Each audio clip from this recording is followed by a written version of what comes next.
Assalamualaikum warahmatullahi wabarakatuh. Perkenalkan, nama saya Sarah Kalika Belva dengan NIM 174231080. Kali ini saya akan menjawab pertanyaan mengenai ragam malpraktik mencakup manipulation of rules, manipulation of voters, and manipulation of voting. Yang pertama yaitu adalah manipulasi aturan atau manipulation of rules. Manipulasi aturan atau manipulation of rules adalah tindakan mengubah, menyusun atau menafsirkan aturan pemilu sedemikian rupa untuk menguntungkan pihak tertentu, biasanya partai atau calon yang sedang berkuasa.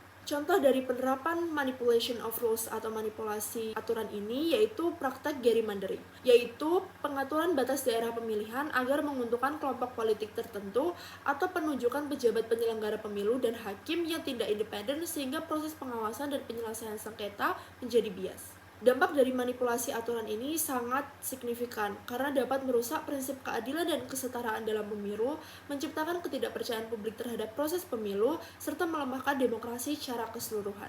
Selanjutnya yaitu ada manipulasi pemilih atau manipulation of voters. Dalam manipulasi pemilih ini mencakup segala upaya yang dilakukan untuk memengaruhi, mengintimidasi, atau bahkan membeli suara pemilih agar memilih calon atau partai tertentu.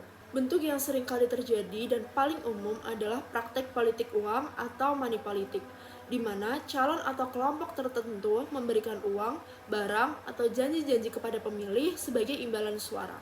Manipulasi pemilih ini tentu akan mengganggu kebebasan memilih dan hak asasi manusia, karena pemilih tidak dapat menentukan pilihannya secara bebas dan sukarela, sehingga dampaknya adalah menurunnya kualitas demokrasi dan legitimasi pemilu, serta berpotensi menimbulkan konflik sosial. Sebagai contoh, dalam beberapa peristiwa pemilu di Indonesia, praktik money politik masih menjadi masalah serius yang menggerogoti integritas pemilu dan mengakibatkan pejabat yang terpilih lebih mengutamakan kepentingan pribadi atau kelompok dibandingkan rakyat.